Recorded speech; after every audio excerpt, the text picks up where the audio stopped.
absolutely thrilled to get into today's topic with you. So let's just dive right in, shall we? Today, we're unpacking this fascinating, kind of hidden geometry that actually dictates so much of our modern human behavior. We are looking at the victim triangle, or what the source material calls the pyramid of persecution. Honestly, once you see this dynamic, it's going to completely illuminate all those weird, confusing shadows in your daily interactions. It really is one of those concepts where there's a distinct before and after in how you view the world. I mean, it's a question we've literally all asked ourselves, right? Why do we get trapped in toxic drama? Why do certain relationships feel like this endless, exhausting loop of blame and rescuing? Well, to figure out the root of this, we actually need to step way, way outside of our modern lives for a second. Try this quick thought experiment with me. Just picture yourself out for a walk across the sprawling African veldt. All right, Section 1, the survival instinct. Out here in this environment, we aren't dealing with office politics or annoying family arguments. We are dealing with literal life or death scenarios. Picture the scene.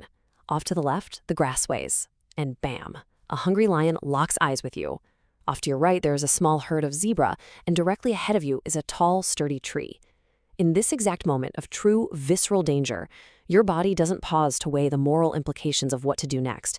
An instinctive, entirely DNA-coded reaction just takes over, and you make a desperate sprint for safety.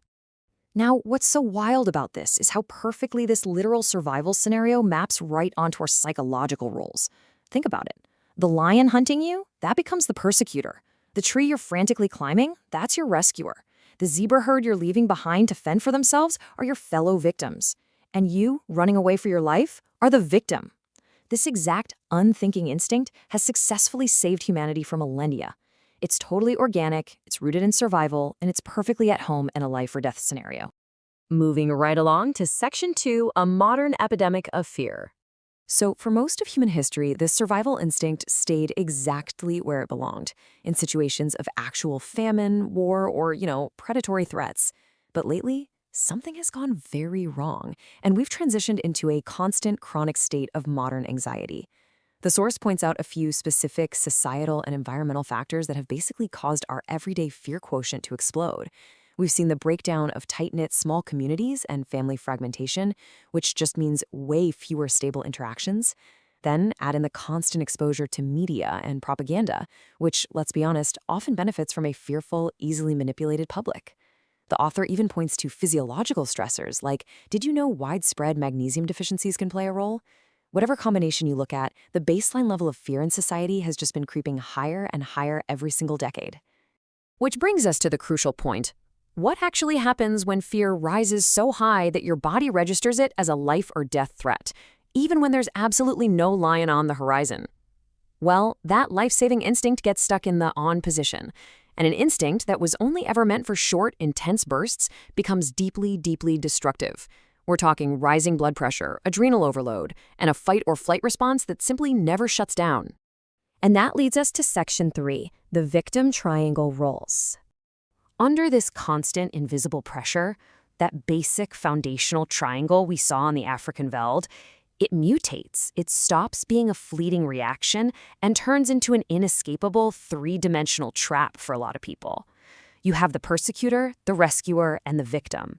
But when you add that fourth corner, the fellow victims, it creates this highly sturdy, completely impenetrable tetrahedron, a closed-loop system. When people get stuck inside this pyramid of persecution, they literally cannot view the world through any other lens. This brings up a really fascinating definition from our source material regarding the classic narcissist. Now, anyone can temporarily fall into these roles when they're threatened, sure. But a classic narcissist is actually born from constant psychological threat, often, childhood programming from fearful parents. They live exclusively inside this fear-based geometry. At every moment of every single day, they are classifying everyone they meet as either a fellow victim, a potential rescuer, or a persecutor. Okay, let's get into Section 4, spotting the roles today. This is the really practical part. We really want to make sure you can identify these victim triangle rules in your daily life. Because honestly, once you know what to look for, the dynamics of your relationships are suddenly going to make a whole lot more sense. So, here are the behavioral red flags of someone trapped inside the pyramid. First off, they rigidly classify you. Second, they take absolutely zero personal responsibility for their lives.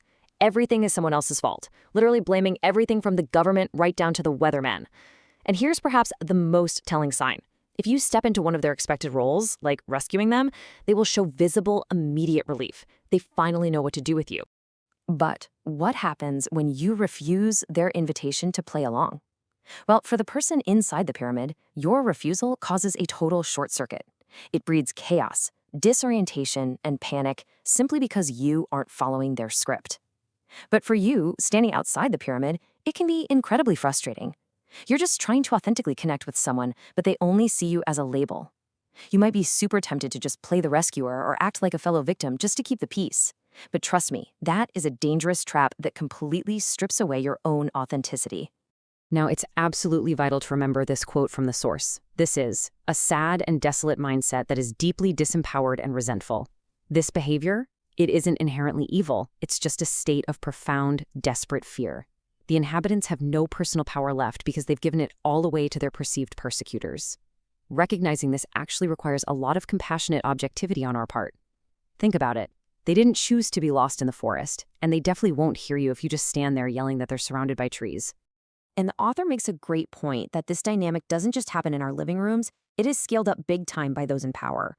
We often see these societal manipulations where our basic survival instincts get harnessed just to steer the masses toward desired compliance. You'll constantly see self-appointed rescuers stepping up, claiming they're going to save the victims from some implied persecutor. The source points to public divisions over issues like informed medical decisions as a prime example of this. Different groups get neatly assigned into roles of persecutors or victims as a way to manage the narrative. It's just an impartial but fascinating observation of how this psychological geometry can literally be weaponized at scale. Finally, Section 5, How to Break Free. So, the million-dollar question, how do we actually escape? Let's look at the actionable solutions.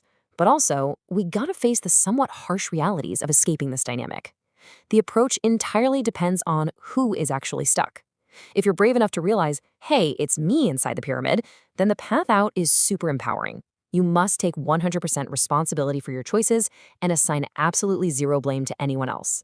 However, if it's someone else, the source delivers a pretty hard truth. No counseling strategy can force another person out of the pyramid. You can refuse their invitation to join the triangle, sure, but expect them to immediately label you as a persecutor for not playing along. Now, if you are working on your own awareness and trying to break out, the author provides a highly specific, very small-scale method to reclaim your personal power. Step 1. Start incredibly small. Actually, just confidently choose your own order at a restaurant.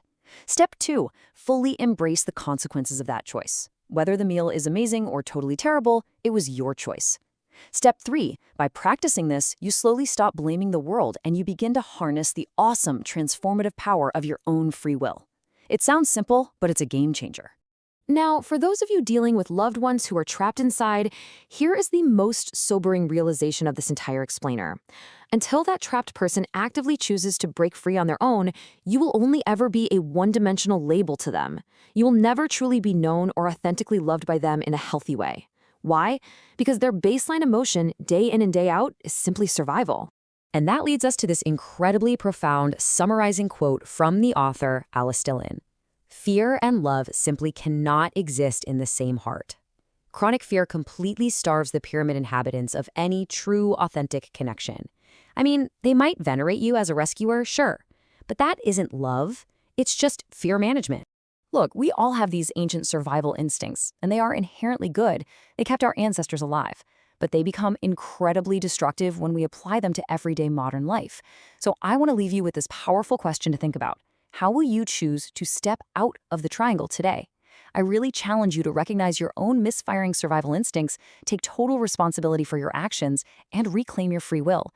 Thank you so much for joining me on this deep dive, and I truly hope understanding this geometry helps you navigate your world with so much more clarity. Catch you next time.